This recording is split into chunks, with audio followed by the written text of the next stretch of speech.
shows. It's the production professionals power hour. Building better shows with skill and power. Live hybrid online too. Sharing what the experts do. Hardware, software, tested live. Helping every production thrive. Step inside the future's now. Welcome to the power hour. When the pressure's on, we raise the game. New ideas and trusted names. Every week another view. Fresh tech, fresh talk. Something new.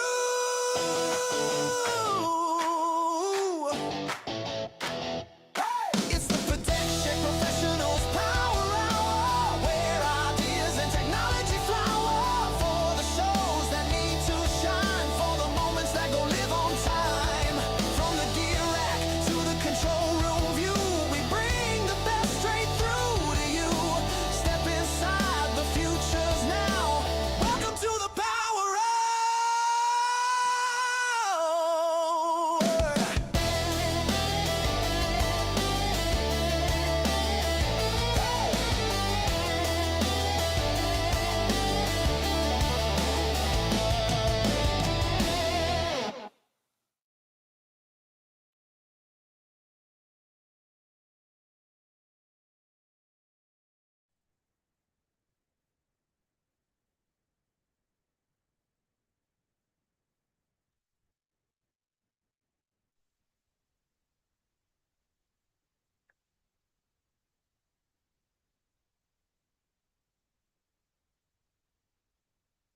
Hello. Do I get an echo? Can you hear me in stereo? That's how our system was working just now. And it is. Have a look.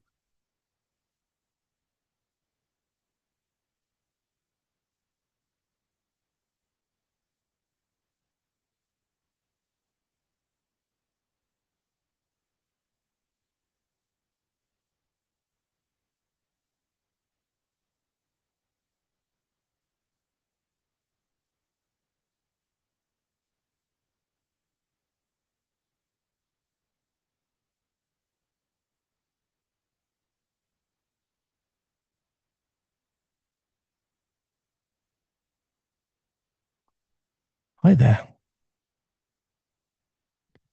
Mike, I don't think our system's working. What have we broke? I wasn't quite sure. Oh, wow. Okay, yeah, that's a bit of a delay. Yeah, I'm hearing myself now too, back from you.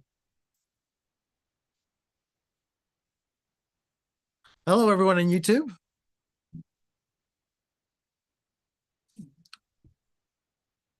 All right.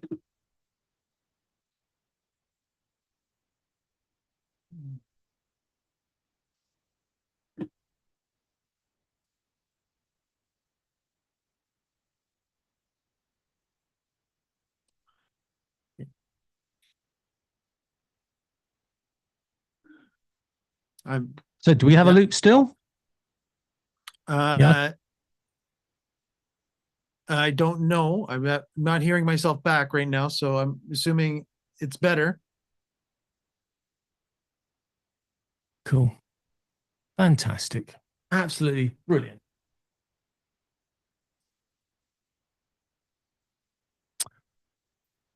So, welcome. I probably broken stuff. I'm not sure, but I've probably broken some stuff today. Because I'm building my new office, my new studio, and everything. And it was at this point I thought, I've got about 7 or 8 stream decks. Just bought another one. This one isn't even made by Elgato. Suspiciously works the same though.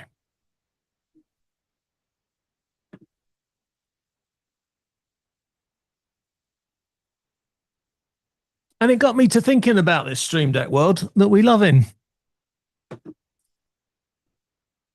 But I have a question for you to start with. Which side are you on? Are you a... I use Elgato Stream Deck software all the time, and I swear by it. It's fantastic. Nothing better. Or are you in the, oh no, I'm far more important than that. I use Companion. BitFocus Companion is a far more powerful tool. Well, I got some news for you. I use both. I don't think that's the reason why I got an echo at the beginning, but I use both. And I have a third way as well. Firstly, thank you to Elgato for a fantastic update to their software.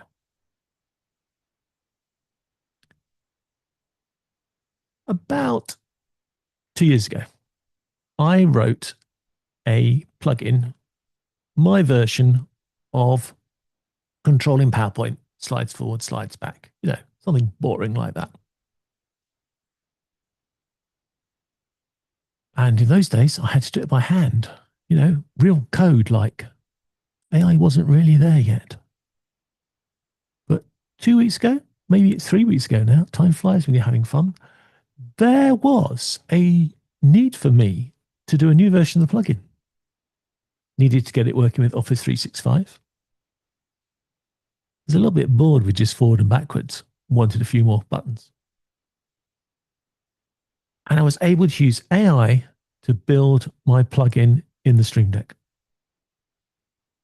Yeah, I was. You're supposed to look impressed now. I hope you're all looking impressed. I was impressed. Honestly, I was more impressed that the AI, which was only ChatGPT.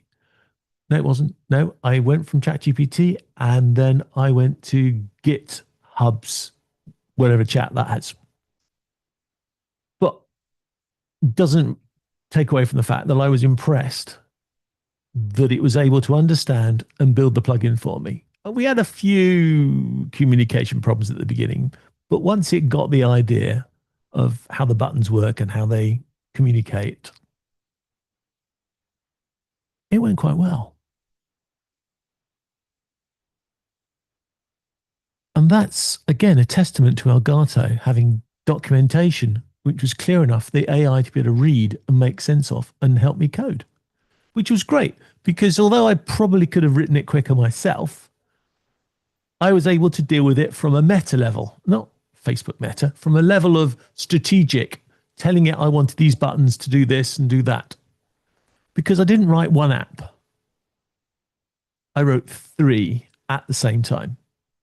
And so having the AI working with me was a good idea.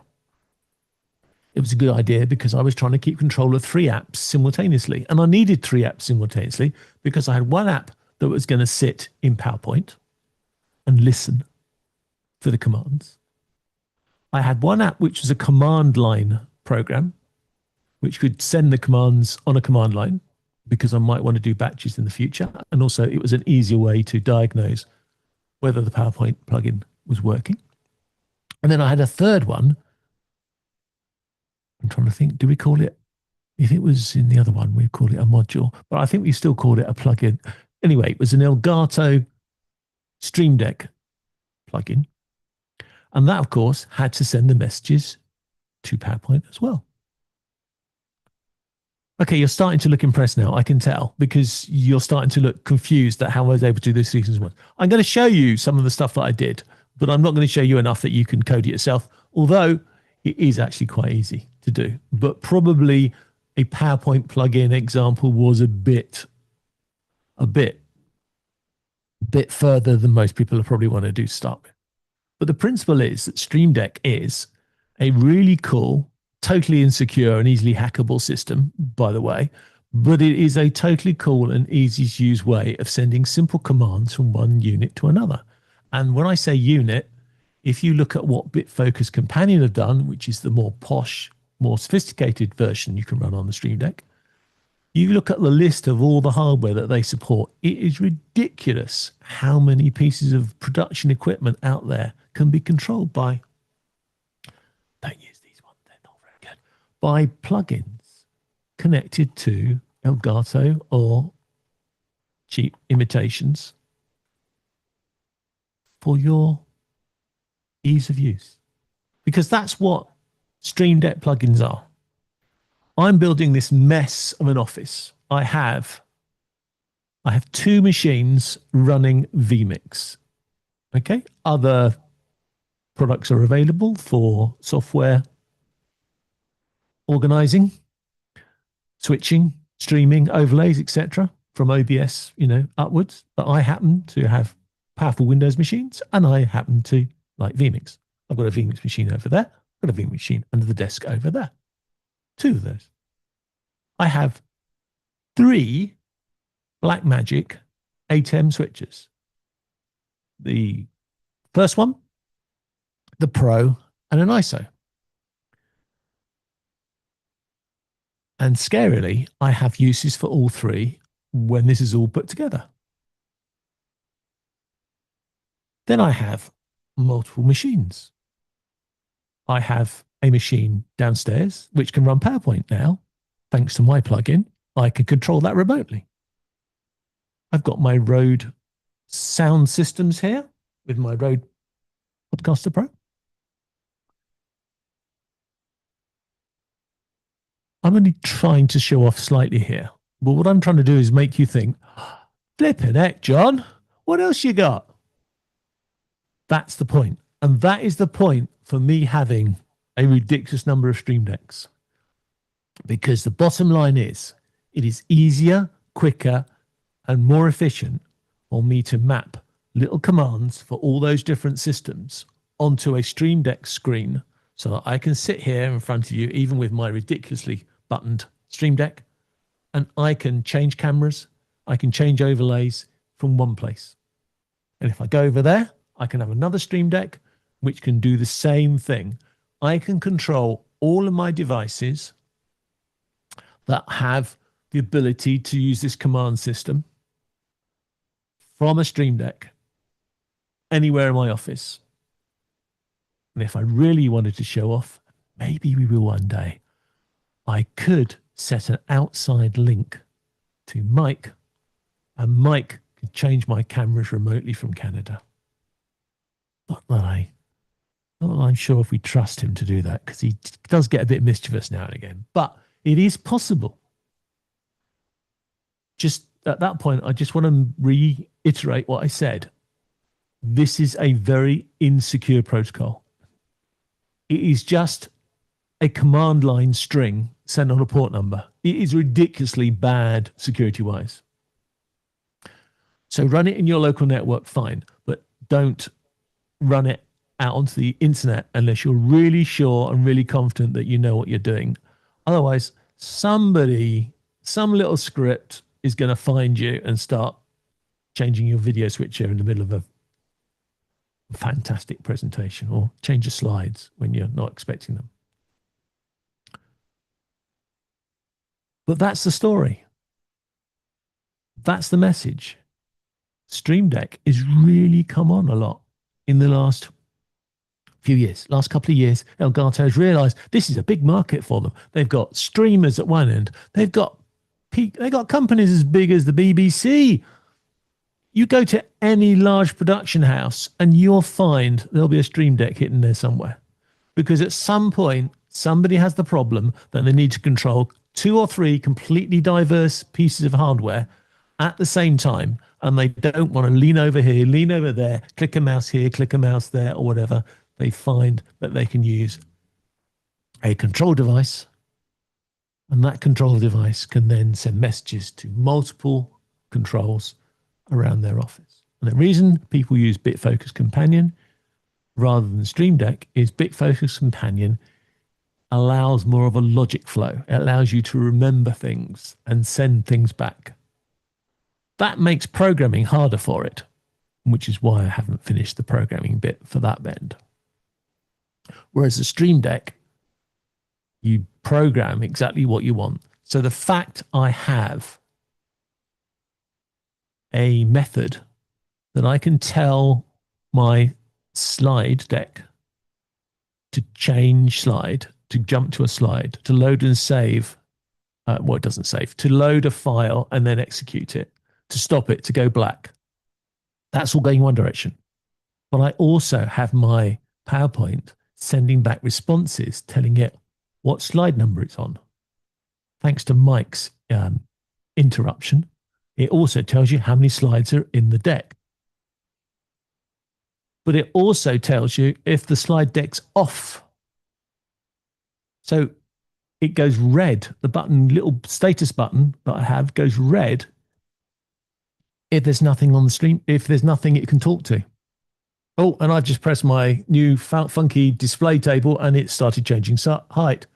You see, it does that, and that's not even controlled by the Stream Deck yet. There's just little buttons here. So I have a highly sophisticated and complicated way of talking between the Stream Deck and the PowerPoint. I've got a lot of information. I've got too many buttons. I just got carried away with adding buttons to do all these various things. But it's all self-contained, the software. If you do that in BitFocus Companion, you have to break it down into the various things that you're doing. So you have to send a command.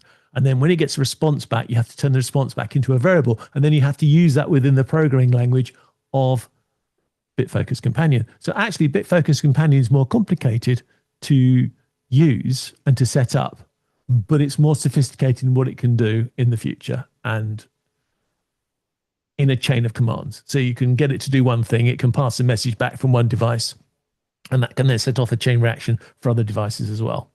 So maybe you change your video from one camera to another, but it also changes a load of other settings at the same time for you, as an example. Or maybe you've got one of Mike's cameras and you program that via the Stream Deck. These are all amazing things. And I don't really want to scare you, but I'm going to. So if we go and share the screen I've got on my other machine, and if I can find the right audio device to shout in the other computer, let's have a little, very brief look at how easy or hard you think it is to program Stream Decks. So it's not a course. This is just to give you an idea.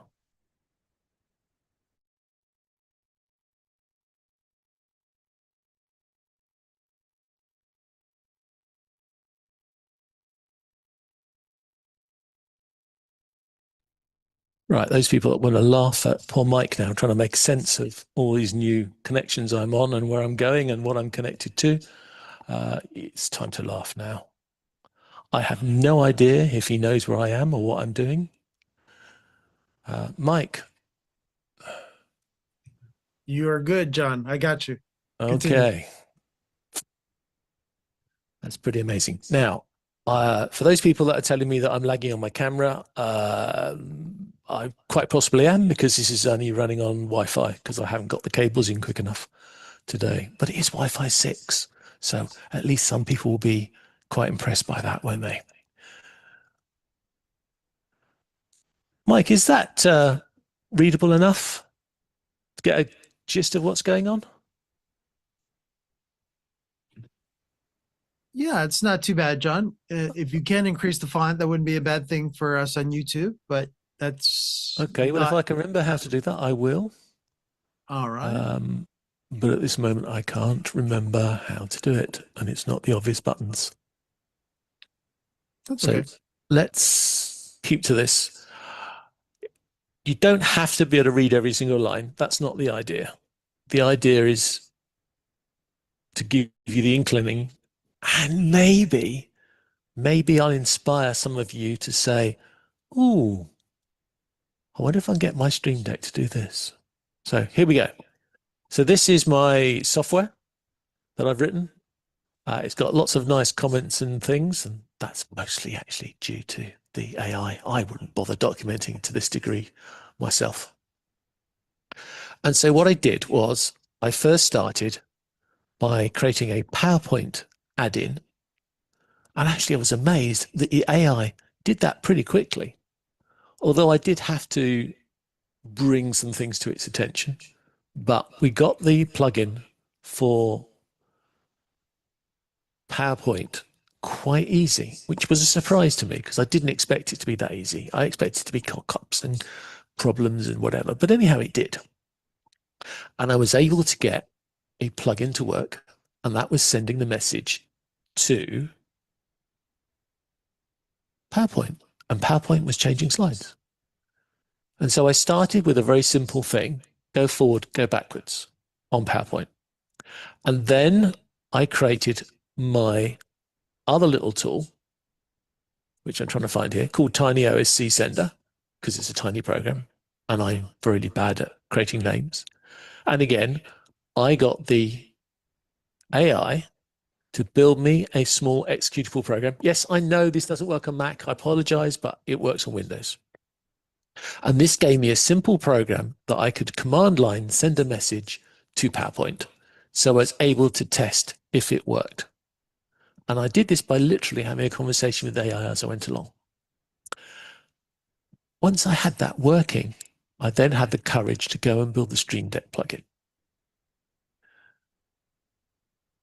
And the first Stream Deck plugin I worked on was a complete disaster. And it was a complete disaster because the AI took the wrong source software. And it was only after a couple of hours that it never says it's wrong, does it? It admitted that there was a better version of Stream Deck software because something wasn't working for me the way I expected it. So I gave it a link to an example of what I wanted, another Stream Deck plugin. And it then admitted that, oh, there's another version. I better upgrade yours to the new version. So it did. And then things started to work. But what's really nice about the Stream Deck plugin in its own self is it's a bit like that thing Zoom that we don't talk about on this show. The buttons are like little HTML windows, and they work in a sort of HTML type of environment, and the buttons get pressed. So actually, it's an easy coding environment, and therefore it's easier for the AI to understand it and to make sense of it. And frankly, if you can get over the hurdle of getting a basic thing working,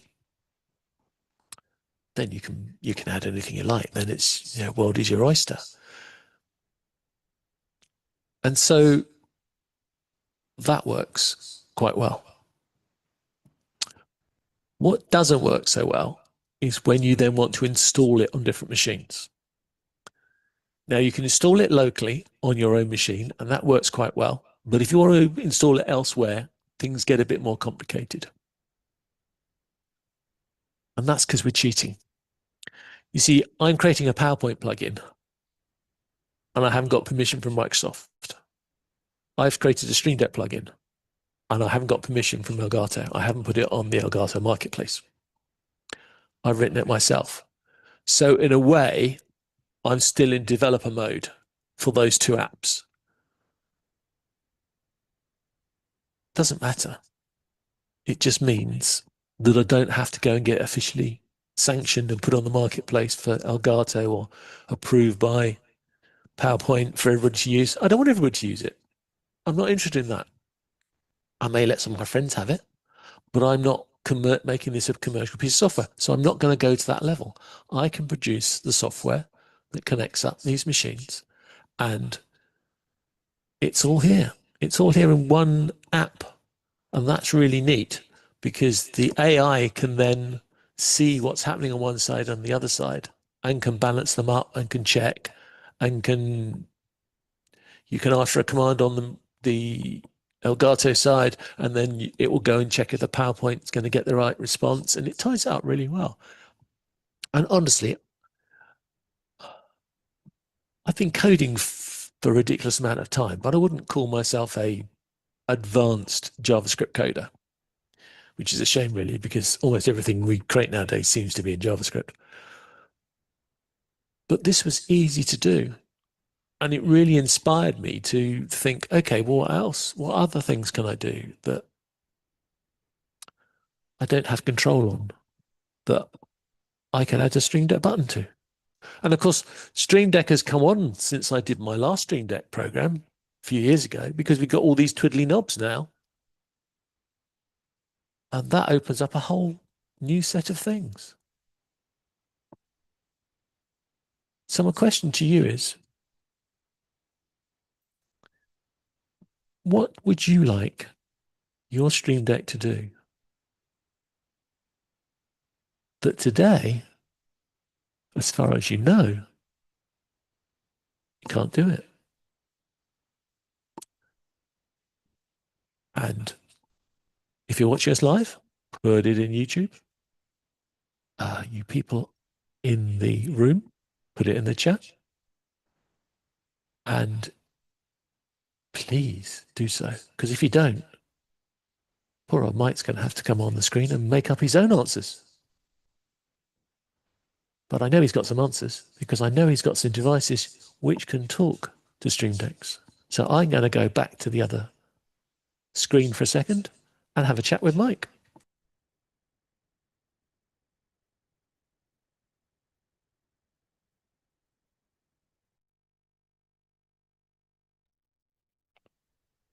Are you there, my friend? I did see your eyes light up when you had the chance of controlling all my cameras remotely with your Stream Deck. That would be cool. Hello, YouTube. And I swear, I think we don't hear echoes anymore. But good to see you, and good for those people that actually rejoined us after all the interesting stuff on YouTube. Thanks for coming back, joining us live. So yes, it's all fun and games. And yes, we're truly live. So that proves the fact. Over to you, Johnny. I'm back. You use Stream Decks to control some of your equipment. What sort of, got some examples of some of the equipment that your Stream Deck can control? Of course. So right now, I am not an Elgato Stream Deck software person. So I do not use Elgato's software. So I am the other people that John was mentioning. I am the companion person. I am the BitFocus companion person. So what gear am I controlling currently in my studio is the A10 Mini Pro via the Stream Deck through BitFocus Companion. So again, I'll just say that when I say Stream Deck, I'm actually talking about BitFocus Companion software. So the A10 Mini Pro, I'm controlling my cameras. I'm controlling the functionality within the A10 to do all kinds of weird and wonderful transitions if I need to.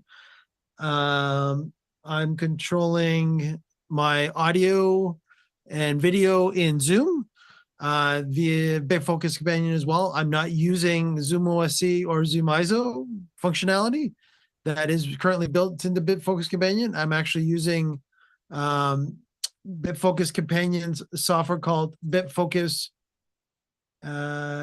Listener. And that is actually listening for key commands, so global shortcut commands coming from the actual BitFocus Companions, and actually sending that. So instead of me doing Control A, Control V, or Alt A, Alt V, stuff like that, the BitFocus Listener is listening to that information and going, oh, he pushed this button, I need to send that command out to the computer. And then the global shortcut from Zoom picks it up and mutes and unmutes me. So there you go. So those are the main functionality that I have: controlling Zoom, controlling my cameras, and controlling the A10. I think that's it. Well, that's pretty good selection of features and functions there. Effectively, you've just covered the whole lot, haven't you?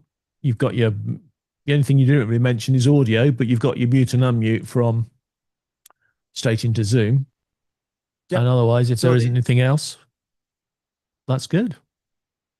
Yeah. So for the most part, again, I leave my audio alone during, I do all my testing ahead of time. And that's why I felt I wasn't doing the echo. So I knew it had to be John's new setup that actually was causing that, because I was going, Is it me? Am I listening it? Am I hearing double and triple and stuff like that? Sometimes I do, because I am, of course, I'm monitoring you guys on YouTube as well for questions and such. So I thought maybe I had something up, but I was like, no, I've checked everything on my end and I think I'm okay. So, but as far as audio is concerned, no, I don't have a digital audio mixer that I could control in BitFocus Companion, but if I did, I would.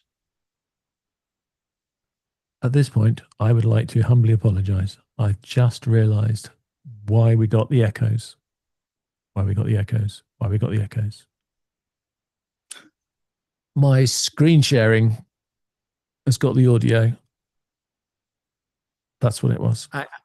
I had a feeling, because the only source that I could not control audio wise, and again, everybody does know that has watched us over the weeks, I am watching in Production Studio, and Production Studio will tell me which sources are muted and unmuted, but it will not tell me, and I'm going to write that down, John, it will not tell me that the share is muted or unmuted. So that is definitely a feature request. It is. To be able to share that accidentally goes rogue. I haven't changed it. I've been going through my brain through all the things that I did and all the things, connections, and I closed everything down and it stopped making a noise. So I know the noise was coming from that machine, and I've just realized the screen share has got the audio on, and that's why. Audio on. Yeah. So there we are. There's our learning for today. Thank you very much for that. Cool. So you got the weird stereo of the music. And Mike is now scribbling down a note, and later on we will both probably be beaving around working out if there's a way to turn on and off a shared sound.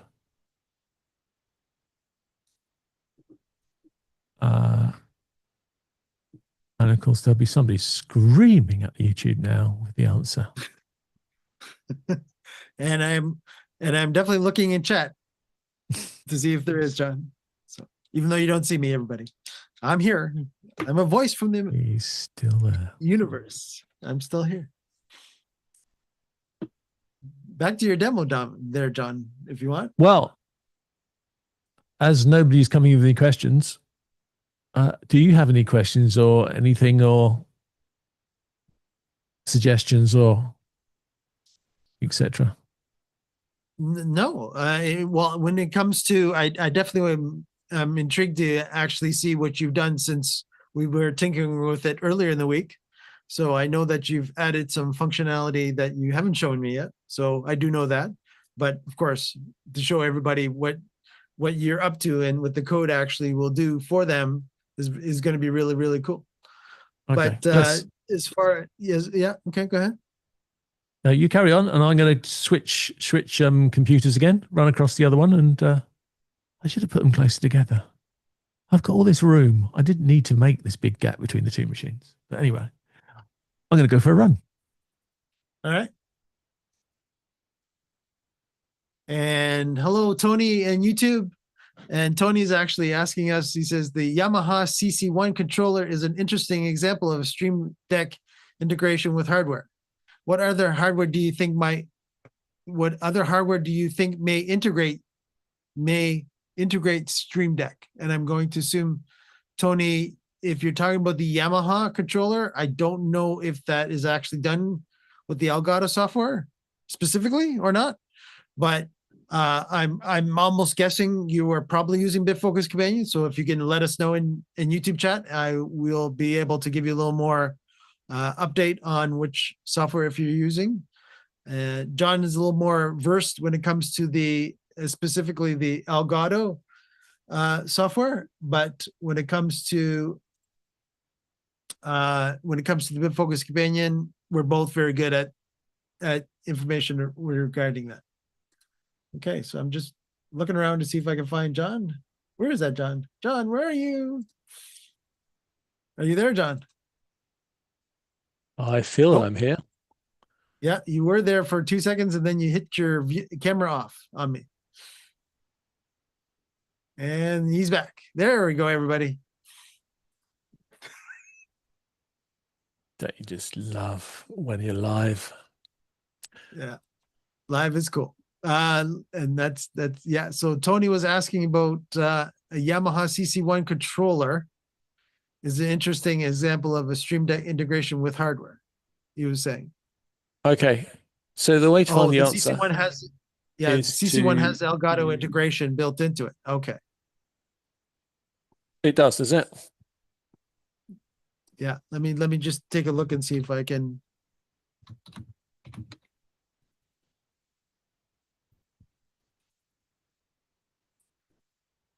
Okay. All right. Yeah. So you're actually, Tony, I'm looking at it live now, actually. That's very, very cool. So that is, again, Yamaha embracing. Yeah. So it's their own flavor of a Stream Deck, the CC1. Okay. So that's really cool. Everybody's There's- getting on the bandwagon, Johnny, is what I'm saying. Yeah, I think they are. What will be interesting is to find out if when you install their software, whether it looks identical to Elgato's. I assume a company of that status would have not just done a blatant rip-off like this plastic thing I've got in my hand from some company in Right. China, Right. where it seems to It effectively actually, work exactly the same. yeah. Yeah, it actually, Johnny, I'm looking at it and it actually is showing that it actually works with the Elgato native software. So where you built for your plugin currently that you were showing, Mhm. that software, that version of software, not companion. Okay. I automatically thought that Yamaha was going after BitFocus companion, and I'm actually pleasantly surprised, I guess would be the right answer, that they actually are showing that in there. Let me just let me see if I've got my share here. Where's my share? Yeah, there I am. Oh, let's see if we're gonna really break things here. John, what do you think? All right. Well, only one presenter can share at a time, John. Look at that. Isn't that interesting? I got that as a pop-up in Production Studio too. Isn't that interesting? Do you want me to stop sharing so you can look at it? If you wanted me to bring up the CC1 stuff on Okay. the feed. All right. Let's try that again. Let's see if I'm going to break something. There we go. All right.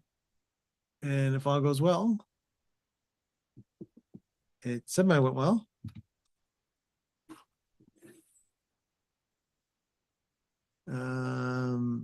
Yeah. Let me actually stop sharing, Johnny, and I'll go back That to you. for a does second. look exactly like another one, doesn't it? Yeah. Oh, you did. Yeah, you did. You were able to see that, right? Yeah. Yep. I don't know if everybody on YouTube was yet because of a production studio doesn't like the producer actually having production studio open and sharing at the same time. Go Okay. figure. Well, I'll go back to my one. But yeah, no, that's very cool. The CC1 USB controller. It's only got one fader, but it does have an audio unity fader, which is cool. So it's interesting too, because they actually have one of the pictures actually has the 8-button Stream Deck there as well, John.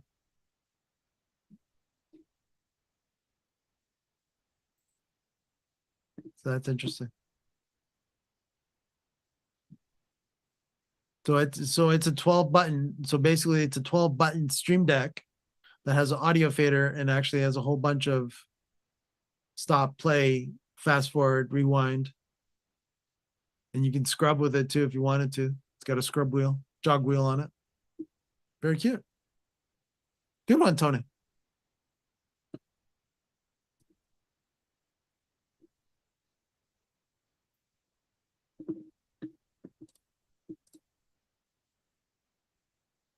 Yeah. Johnny's definitely deep in thought, everybody. As you see him looking, he's looking at the actual unit. He's going, oh, I'm yes. frankly, I'm Oh, more yes. impressed with this code every time I look at it. Oh, all I right. certainly don't write as good code as this. There you go. Cool. So cool, Tony. That's awesome. So what other integrations do I think? Well, again, on the BitFocus companion side, I'd be interested if the CC1 will actually be visible to BitFocus companion.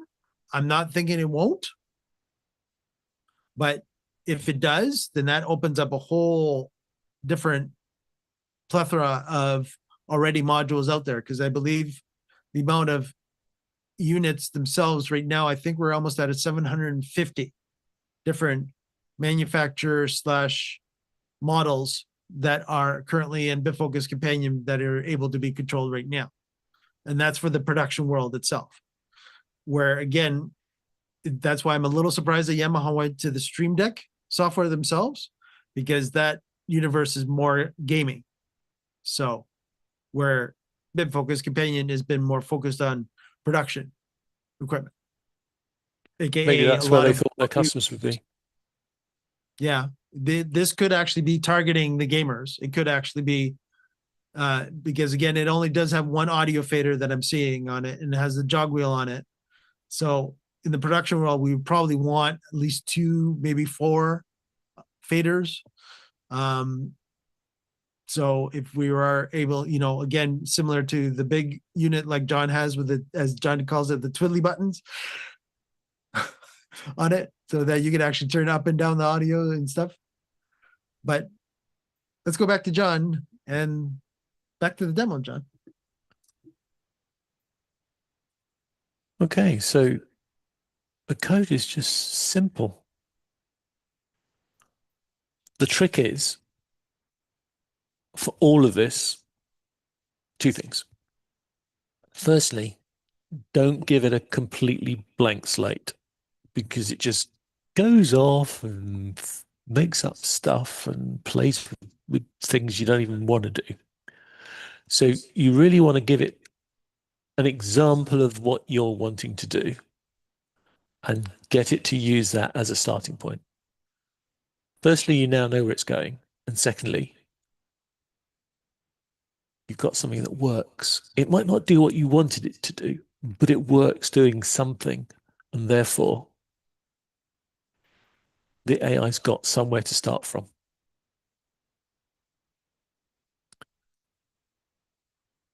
And the other thing, which I find really works well, is you have this to and fro and to and fro and to and fro. And it says it's got it in memory and it knows everything. Never trust AI to remember anything. You don't know what it will forget. You don't know how it's interpreted what you said.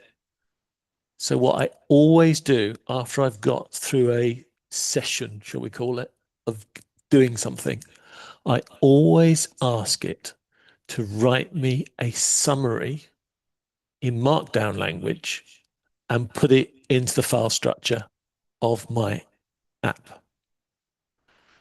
It may have its own memory and its own storage, fine, but I want it in Markdown on my app, because I can then read that and see if it makes sense, see if it does what I expected it to do. And that's exactly what I've got in this app. So in this app, I've got a readme.md, which was written by the AI. So this is the AI's description of what's been going on. Now, I tell it to put things in there and I tell it reasons, but it writes that. And that means I can check at any time whether it's doing what I thought I wanted it to do or whether it's gone off at a tangent and made up something. But sometimes, actually quite often, it can come up with things or make up things based on what it's learned from everything else in the internet. And it's a good idea. But it's a bit like It's a bit like a new puppy. You want to keep it in control, but you like its energy and you like its enthusiasm. So here we quite simply have a overview of the plugin, the layout of the project. As I said, I managed to keep all the files in one project, which can be complicated, and a couple of times it was confusing folders, but it is easier because it can then refer to one half of the program and the other half and make sure they work together. And then I've got the instructions on how it builds the code. I've got instructions on where the build is created, because obviously if it's built some software and I've got no way of knowing how to put it into the programs I want to put it into, it's no good to anyone. I've got actions, setting up the host, and then I've got some description of the commands, and I've got some troubleshooting. So that's a good little simple overview of how the system works. So if I go to the actions page, you can see that it's hard to read code, but it is effectively a set of commands. And because I'm sending commands to the machine and it's sending them back, there's lots of repetition. And of course, that's another thing AI likes. AI likes repetition. It's good at that sort of stuff. And that's why this is a good example of something which is relatively easy to do.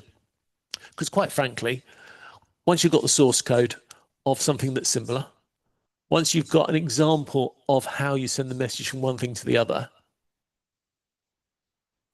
adding the buttons was more of imagination and planning than it was of coding for me and for the AI. Although my advantage in this particular case was I've written a plugin to do all this before, so I know it was what I was looking for. I knew that you can put things on the screen. I knew that you could ask things, get answers back, and put the answers back on the screen. And the fact that my app is a bit more clever is down to me being a bit more ingenious. And I'll give you an example how it's a bit more clever than the average bear. When you go forwards or backwards, how am I going to know what slide number I'm on?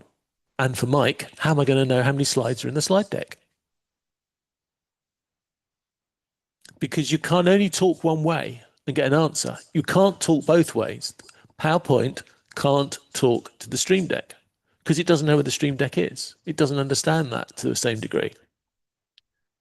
And if I did that, I'd have to have two protocols going both ways. And this is JavaScript, and this is slow, and it doesn't work very well. But I've got buttons in my Stream Deck sending messages to other buttons in my Stream Deck to tell them. So when you move a slide, the slide forward or backwards or jump to slide sends a message to the status button to tell it needs to go and get an updated status because I've just moved the slides. Now that's me understanding what the problem is and moving it forward. And it took a while for the AI to actually catch up and understand what I was saying. But the more specific you are, it works eventually.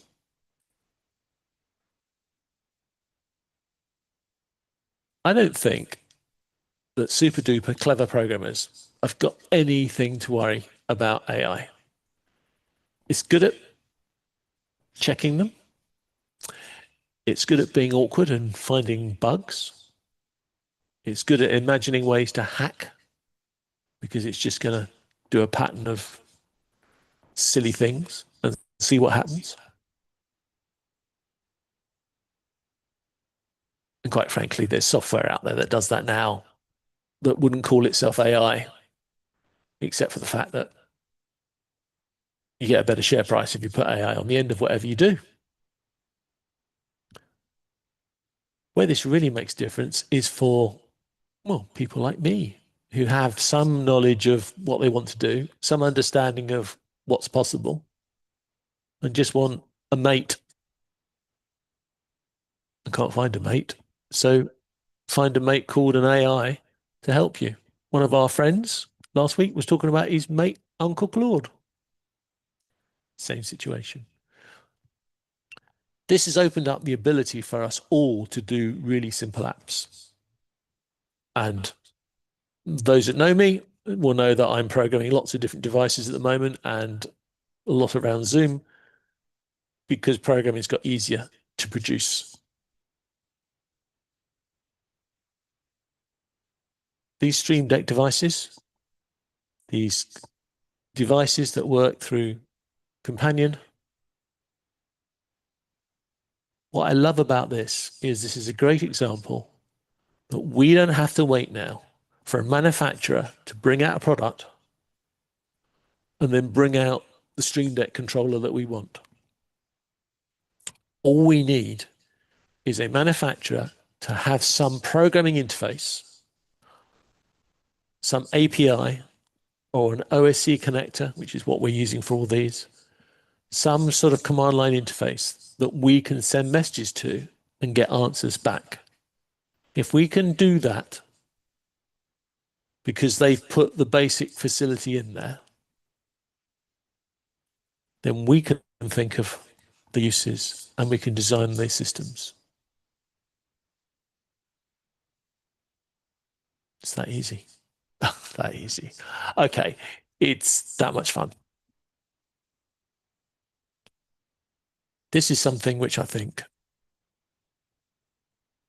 AI is going to make a difference.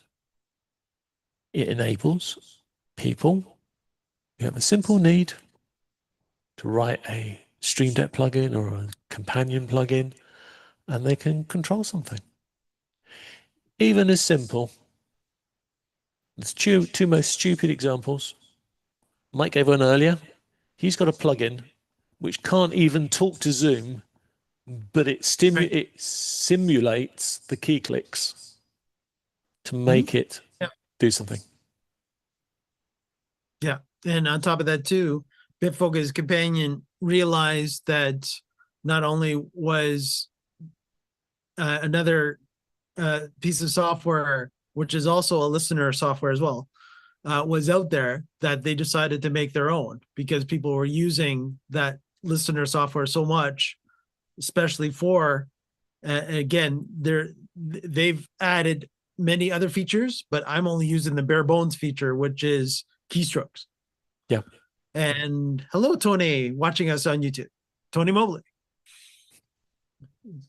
But yes, so definitely when it comes to what you're talking about, Johnny, so yes, yeah, so that's BitFocus Listener, them coming up with that software too. Yeah. So any software that you use on your computer, which has got keystrokes to command it, you could turn that into a BitFocus Companion or a Stream Deck plugin that can control those keystrokes for you. So you don't have to wait for the manufacturer to bring out something. Just take Adobe for instance. I'm pretty sure Adobe has not bothered to do any Stream Deck plugins, but there's a lot of third-party software people that have. That's right. Yeah, a lot of people in the community have actually built their own. And again, too, a lot of the manufacturers not necessarily have built their actual BitFocus Companion module, that it's called in Companion in BitFocus world. They haven't built the actual module itself. It's been a lot of people that have basically taken their information that are in their user manuals and their API documentation, SDK documentation, and said, yes, I know that I'm going to use a Stream Deck. I know that BitFocus Companion can do what I want it to do if I hit the button right. I just now have to now program it like John has, and everybody can see here to our right that, you know, it's the code is there, and then it's a matter of just being able to make sure that it actually physically works. And I think that's a good segue where, John, you're going to actually show us how this physically works, right? No, because we're out of time now. So I'm going to save that glory for another time. Huh. Right. Cool. So your challenge is companion it, Stream Deck it. We need a verb. interface to it. I know people that have Right. interfaced all these lighting systems. Yeah. Yeah. Again, any type of, if you're running some larger DMX controlled type software or DMX type lighting gear, yes, absolutely. There are BitFocus companion modules already built to assist you should you have different scenes for different situations that might not be built into your actual console that you might be using. You just have to hit one Stream Deck button, and this is used actually in the professional live audio world, is that they'll hit one button on their Stream Deck because they know the next song needs to have the audio mixer set up a certain way, instead of the actual audio engineer making sure that he knows that, oh, I got to do this and that and this and that and this, that, because it's going to be this singer and not that singer, et cetera, et cetera. He just remembers that, oh, it's going to be this song, and I've got a Stream Deck button that has that song title on it, and everything goes, now it's done. Yeah, really is that fun, that easy. Yeah. And It it's just saves so much time. Yeah, Yeah. exactly. Exactly. Saves so much time, because again, that, especially in live situations as we are, we've got to make sure that we have all the tools in our toolbox that we can use and make our lives as simple as possible, because live events themselves, as you saw with John and I at the beginning today, can go right from the very, very beginning. Even though we've checked this and checked that and checked this and checked that, it ended up being good old production studio because of the fact that John had his share on and had audio capabilities turned on. So he was getting a loop back in that regard, because the share was bringing in the audio from the computer. Exactly. So what should I do? I should have a button on my Stream Deck that does a proper screen share and does the settings, so I don't have to remember whether I need sound or not. Do it Right. for me. And you could actually have two that says share with audio, share without audio. Exactly.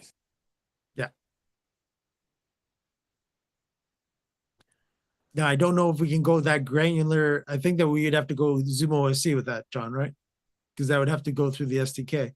I know I can't. Through the Yes. share. Yeah. Yeah. That's right. In the back of my mind, I'm pretty sure that there is an SDK call in the system to be able to do that. So it is possible. Right. But as far as, for me through BitFocus Listener, I can turn my share on, I can turn my share off, because again, the global shortcut is only that granular. But if you need to go that much further, like we're saying, that's where, again, you should be using Zoom OSC. And I believe it should be in there, as long as they built it into the module, which is important. And if they don't, you're going to have to do it yourself. And there's the tools that John showed you today. There's the tools are available. So just to let John know the name of GitHub, that is actually GitHub Copilot, which is from our friends at Microsoft, aka OpenAI, that helped John actually make this app using GitHub Copilot. Yes. So I suppose that means if you go into your AI, you just say, please write me a plugin to talk between a Stream Deck and a PowerPoint like you helped John. And it'll probably have remembered it. You might never remember who John is, but but yeah, don't push it that far. AI isn't that smart. And going, yeah, John Drinkwater told me to come visit you because you're going to be able to make me this app that will be able to control the PowerPoint, and then he'll go, which John was that? Oh, he has the Boom with Lord Zoom YouTube channel. Can you search that? I'm kidding. But you never know. Eventually, mark my word, check this video in the future. You never know. It actually might be, just put in John Drinkwater in GitHub. And well, again, if you actually had this as a repo, in theory, it would actually find it, John. Exactly. That's when we all get a bit scared about AI, isn't it? Yeah, when we I know. do something, it sells the answer to your competitor at the same time. Yeah. But if you did have the, is what I'm saying, if you did have this actually as a repo.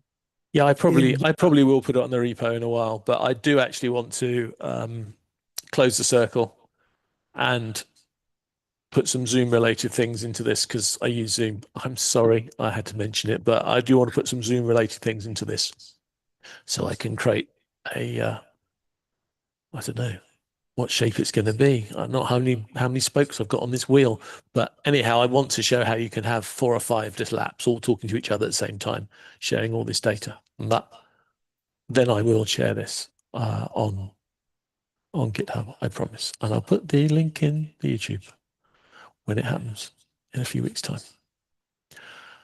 But for today, Mike and I have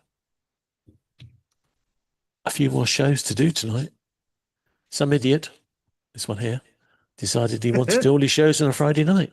So I thank you all for watching. I thank you all for watching the recording. Please comment. I would love to know if there's something that you find that's a bit more surprising, that you've got your Stream Deck or whatever to talk to, or another example of something that you would like it to talk, but it doesn't work yet. Let's have a conversation. Let's see what's available, what's not available. Maybe somebody will appear and say, "Oh, I know somebody who's done that," and we'll get a fix. And in a few weeks' time, in a few episodes' time, I'll actually give you a guided tour of when I've wired all this stuff up, so I can show you and share with you some of the little tricks and things that I've done. And of course, we'll be thanking Mike for probably half of the ideas as well, because he's always good at fixing those sort of things in the background for us. But I have finished my discourse for today. I would love to go into the code, but I know it would just take us into another half hour. So I'll make a separate doodah on that when I upload it to GitHub. For this Friday, I would like to say thank you, Mike, for your support. Thank you, guys, for your comments. And thank you for the comments that you're going to put on the recording. But this production power hour is overdue a closing theme tune. Mike, over to you. Perfect. Thanks, John. And don't forget to like and subscribe to our channel to let YouTube know how much you love our content, and see us here every Friday at 12 p.m. Eastern, 9 a.m. I keep doing that. Pacific. I got to do that for our people on the Pacific Coast to make sure that everybody joins us every Friday for another rendition of our Production Pro Power Hour, or as we call it in-house, PPPH. Take care, everyone. Have a great long weekend if you're in Canada, and we'll see you next week. Bye, everybody.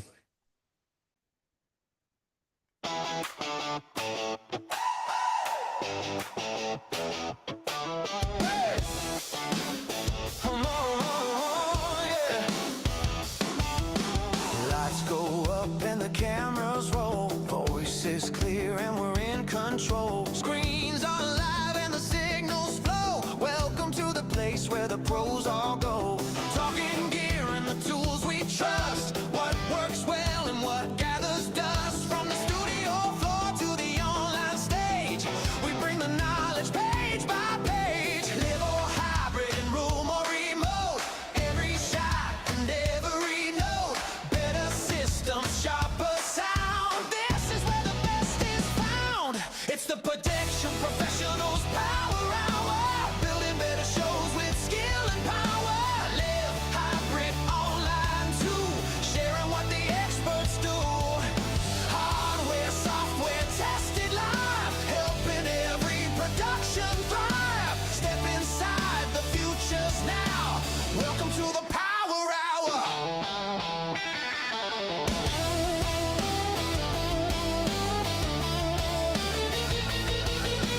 Switches, streaming, mics and light, making every moment land just right. Guests and makers join the conversation.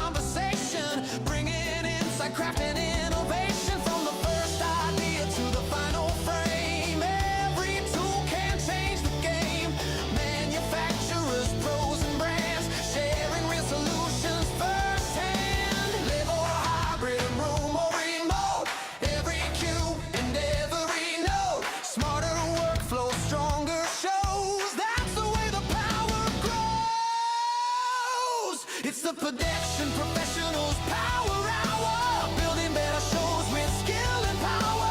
Live hybrid online too. Sharing what the experts do. Hardware, software, tested live. Helping every production thrive. Step inside the futures now.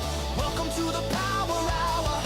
When the pressure's on, we raise the game. New ideas and trusted names. Every week another view. Fresh tech, fresh talk. Something new.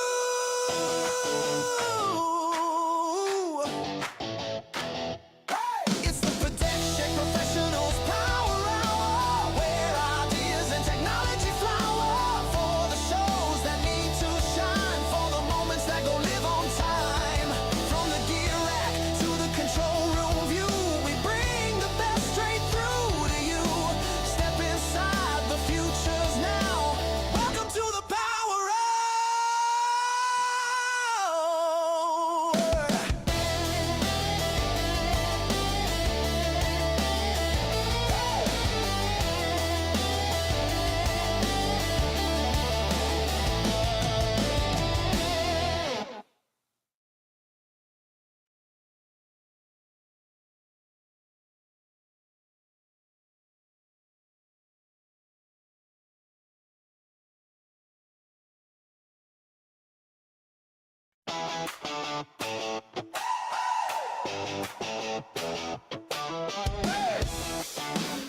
Come on, yeah.